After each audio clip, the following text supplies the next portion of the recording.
di Pandas gitu kan. Nah, buat ngerit datanya itu kita bisa pakai Pandas dan lebih spesifiknya itu nama fungsinya adalah read underscore extension di sini. Kenapa disebut read underscore extension? Karena sebenarnya kita bisa manipulasi banyak hal. Kita bisa ngerit banyak hal di sini. Kalau misalnya kita buka di sini, hmm, kalau misalnya kita googling, misalnya Pandas read gitu kan.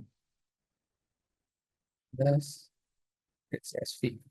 Nah, kalau kita buka di dokumentasinya, kita di sini bisa ngerit banyak hal gitu. Kayak misalnya dari pickle, read table, read CSV, read Excel juga bisa, read JSON, dan macam apa banyak hal lainnya. Jadi salah satunya adalah CSV atau nggak Excel. Nah, kebetulan karena kita punya file iris.csv, maka kita akan menggunakan yang namanya read.csv. Buat ngeritnya sebenarnya cukup simpel. Teman-teman bisa langsung aja, kalau misalnya ini kita hapus, teman-teman buat ngerit datanya bisa langsung pakai pd .csv, terus kita bisa passing nama dataset kita, yaitu atau enggak path-nya, iris.csv. Dan kita bisa langsung simpan di variabel namanya df. Kita bisa tampilin df. Nah, jadi kita bisa pakai pd.readcsv buat ngerit data kita, kemudian kita bisa langsung simpan di variabel, dan udah kelar. Buat ngerit data, sesimpel kita pakai pd.readcsv, atau misalnya kita juga bisa pakai read excel, kalau misalnya file teman-teman itu berupa extensionnya .excel gitu, XLSX. Tapi mungkin di sini teman-teman perlu install library baru namanya OpenPyXL supaya bisa manipulasi Excel. Cuman sesimpel ganti CSV jadi Excel aja. Nah, kalau teman-teman udah read, buat teman-teman kalau misalnya ada error atau misalnya mau nanya, bisa langsung resen aja atau bisa langsung kolom di chat aja ya. Ntar ada tim satu standby buat bantu teman-teman. Nah, berikutnya setelah kita read CSV yang kita punya, Iris CSV, ini bentuk tabelnya. Jadi ini tuh salah satu kolom. Iris itu sebenarnya satu jenis bunga. Ini data yang lumayan umum dipakai.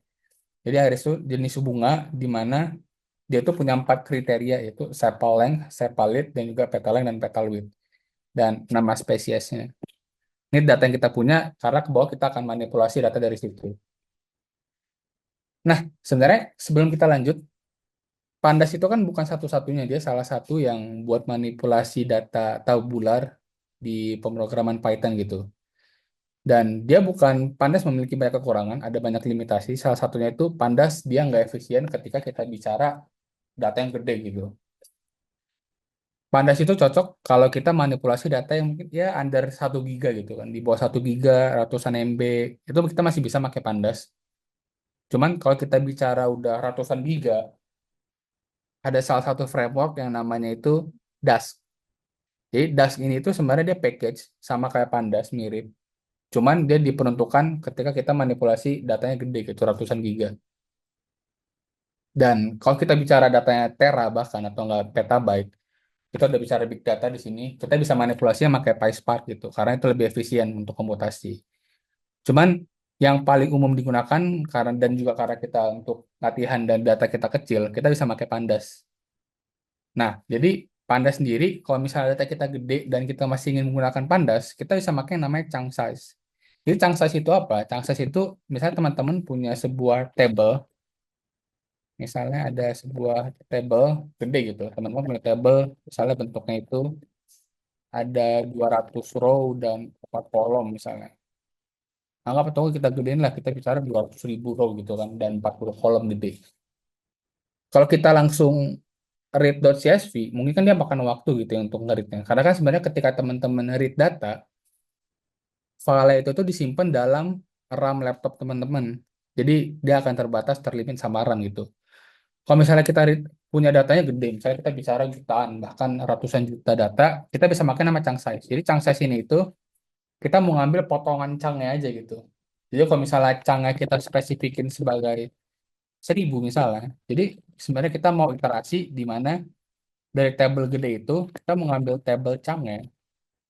Kita ambil yang pertama itu misalnya dari row pertama sampai row ke 1.000 pertama gitu. Ini ntar iterasi pertama. Habis itu yang berikutnya kita bakal ngambil dari 1000 sampai 2000 gitu, dari 1001 sampai 2000. Ini iterasi kedua dan seterusnya gitu. Jadi Changsas ini kita mau ngambil potongannya doang gitu, potongan sesuai Changsas yang kita spesifikin. Jadi kita nggak perlu manipulasi semuanya.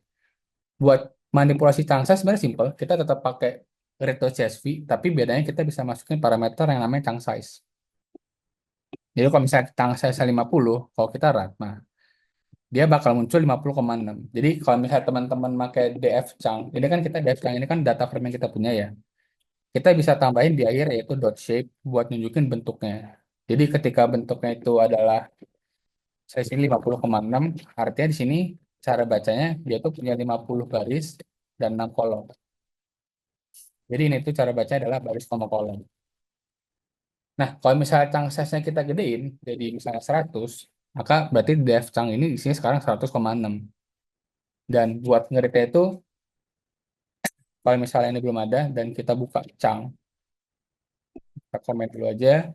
Nah, chunk itu sekarang kan isinya panjang nih kan kayak pandas IO parser. Jadi sebenarnya ini tuh isinya potongan. Kalau misalnya kita punya anggap 200.000 row, maka table chunk ini sekarang isinya itu ada kurang lebih berarti 200.000 dibagi 1000. Dan dimana kurang lebih hasilnya mungkin di angka 20 gitu kan. Atau 200. Nah, jadi table chunk itu isinya adalah 200 iterasi atau 200 loop. Di mana tiap baris iterasinya itu dia itu berdasarkan row yang kita chunk size-nya. Nah, jadi buat aksesnya teman-teman nggak bisa langsung kayak chunk 0 gitu. Dia bakal nge-throw error. Jadi cara ngerti itu teman-teman bisa pakai namanya looping. Jadi kita balik ke materi sebelumnya. Kita bisa ngelup aja for data in chunk, di mana kita mau ngambil data pertama, data kedua, data tiga, dan seterusnya. Karena kan for loop ini lebih mirip ke kayak iterasi dari data yang kita punya ya. Terus def chunk ini, kalau misalnya kita buka sebelum kita simpannya di sebuah variabel, nah isinya itu masih bentuk aneh dia. Kalau misalnya kita print itu datanya,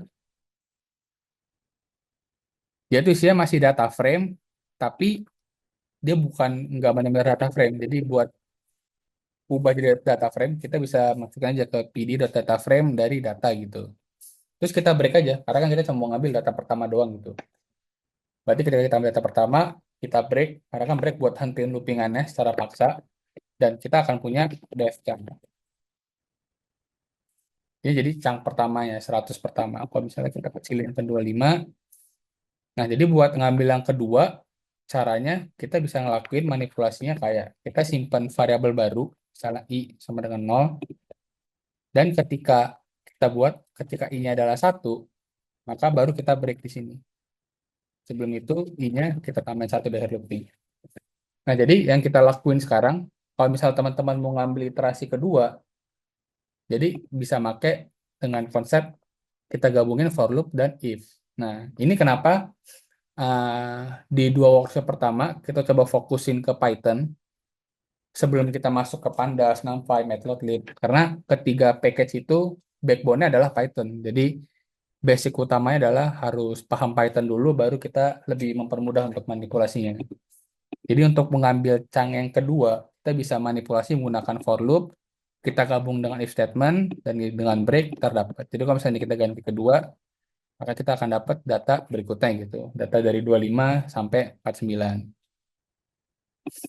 Jadi ini cara buat nge-chunk size. Ini cuma kayak trik simple aja gitu.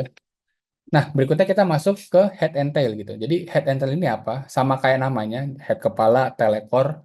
Jadi teman-teman bisa pakai head sama tail buat ngambil data paling atas atau nggak data paling bawah gitu.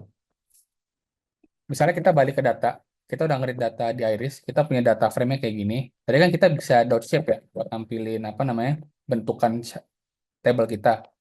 Kita berarti punya 150 baris, 6 kolom.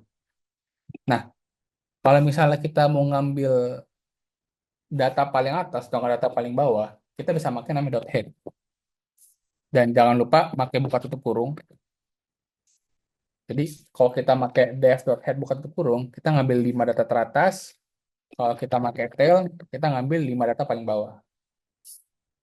Nah, dan angka di dalam parameternya kita bisa ganti-ganti. Misalnya kita ganti dengan 3, berarti artinya kita mau ngambil 3 angka paling atas aja gitu. Kalau misalnya tail 3, berarti kita mau ngambil 3 paling bawah. Dan ini bisa kita ganti sesuai yang kita mau gitu. Misalnya sini 7 gitu.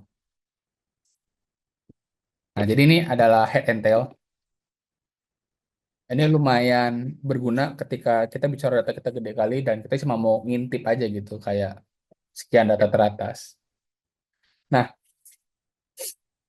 ini head and tail. Nah, berikutnya kita coba kuis singkat.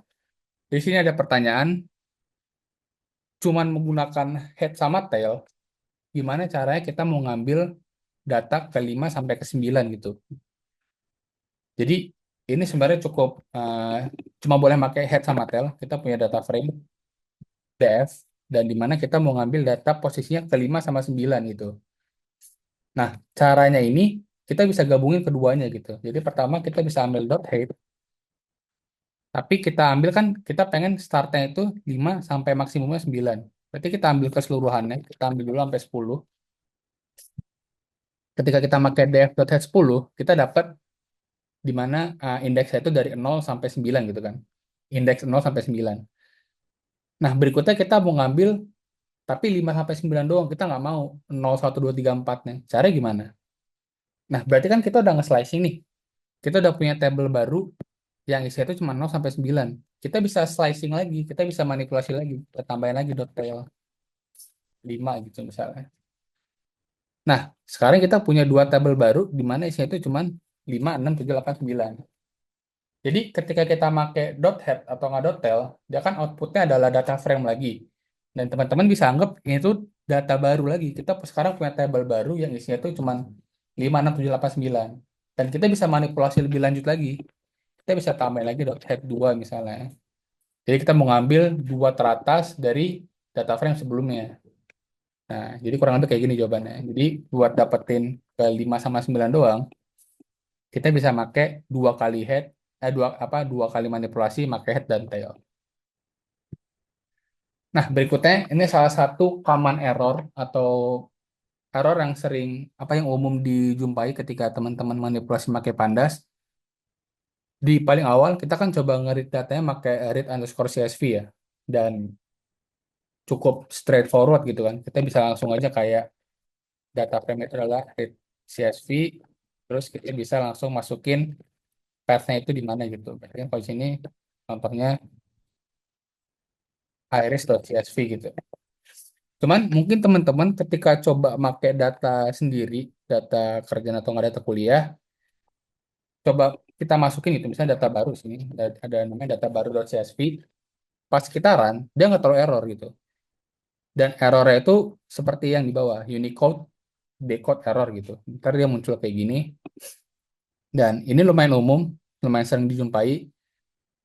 Jadi error ini tuh muncul ketika kita bicara data encodingnya itu berbeda dengan yang diharapkan gitu. Karena kan umumnya itu kita bicara ketika .csv kita jumpainnya itu adalah UTF-8 gitu. Kayak ini kan salah satu standarisasi gitu. Teman-teman nggak usah terlalu pusingin apa itu UTF-8, cuman umumnya ini. Cuman bukan berarti dia selalu UTF-8. Nah, jadi kadang ada beberapa skenario dia mungkin variabel encodingnya berbeda gitu, misalnya Latin gitu. Nah, kalau misalnya ketemu variabel error kayak gini, berarti kita perlu cari tahu dulu nih, kira-kira encoding kita apa sebenarnya. Karena by default, Pandas itu kalau kita buka dokumentasinya, terus kita cari di sini yang namanya, apa tadi, format ya, encoding.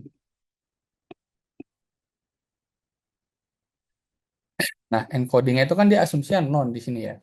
Kita bisa buka encoding. Nah, kalau kita buka di dokumentasinya, pas kita baca, dia itu ada parameter namanya encoding. Dia menerima value-nya sebuah string. Dia opsional, gak wajib kita isi, tapi ketika kita nggak isi, by default dia pakai UTF-8. Nah, jadi UTF-8 ini itu adalah standarisasi lah bisa dibilang. Cuman kadang mungkin ada beberapa file yang dia nggak ngikutin standar. Nah, ketika nggak ngikutin standar, kita perlu cari tahu dulu berarti data yang kita punya itu tipe encodingnya apa. Buat cari tahunya teman-teman bisa pakai salah satu package lainnya dari Python namanya Chardet. Dan teman-teman bisa langsung aja coba di, oh ini belum ada file path-nya. Ini dia asumsinya ada data lain. Nah, jadi teman-teman bisa langsung aja masukin di sini datanya apa dan langsung run aja codingannya. Ntar pas kita pakai chart.take, kita ambil aja potongan datanya. Dan pas result, kita hasilnya kayak gini. Ada encoding, datanya ASCII, confidence-nya 1, language-nya yang nggak dispesifikinnya. Nah, jadi Chardet ini apa bagus ketika teman-teman nggak tahu encoding apa yang kita gunakan. Contohnya di sini adalah ASCII, data iris kita, tapi bisa di-read di TF8. Kalau misalnya berbeda, contohnya kayak di sini, kita ketemunya adalah ISO 8859 gitu. Ini kan mungkin nggak standar. Nah, ketika data kita berbeda, kita bisa ubah aja. Jadi kita read seperti biasa, iris.csv, terus kita masukin aja encoding yang kita ketemuin apa. Nah, ntar bisa langsung di-run. Jadi ini salah satu error yang lumayan sering temuin. Pastiin encodingnya itu sesuai. Dan kita bisa untuk ngeceknya itu pakai chart di sini. Nah, next kita udah belajar gimana cara buat data frame, gimana cara nge-read data pakai Pandas dari Excel atau nggak CSV. Nah, berikutnya kita bisa ngecek summary atau ringkasan dari data data frame yang kita punya. Jadi kalau misalnya kita recall, kita punya data frame seperti ini, dan kita mau cari tahu gitu gambaran kasar dari data frame kita kayak gimana gitu. Pertama yang umum kita punya namanya dev.info. Jadi kalau misalnya kita run dev.info, teman-teman bakal ditunjukin hmm, outputnya kayak gini. Nah, cara bacanya itu di sini kita punya datanya itu sebanyak 150.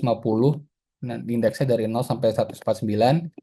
Terus jumlah kolom yang kita punya itu ada 6, di mana 6 itu adalah ini semua.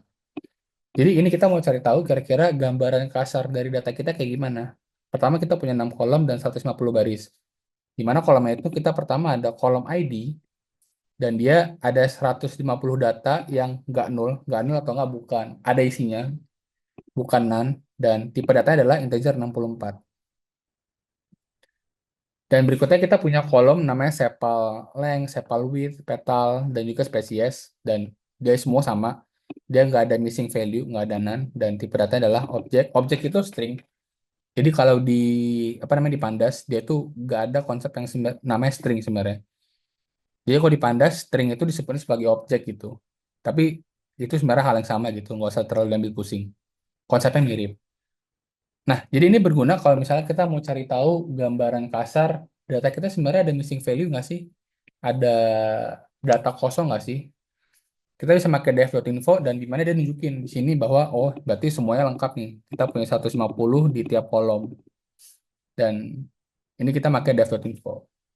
Nextnya kita bisa pakai namanya dev.describe. Jadi buat describe ini itu sebenarnya kita mau cari tahu statistik kasar dari data frame kita. Nah, karena kita bicara statistik, berarti kita bicara tentang kolom yang tipe datanya itu adalah continuous. Jadi kan gambaran apa tipe data itu secara kasar kita bisa bagi dua ya, tipe data atau tipe kolom.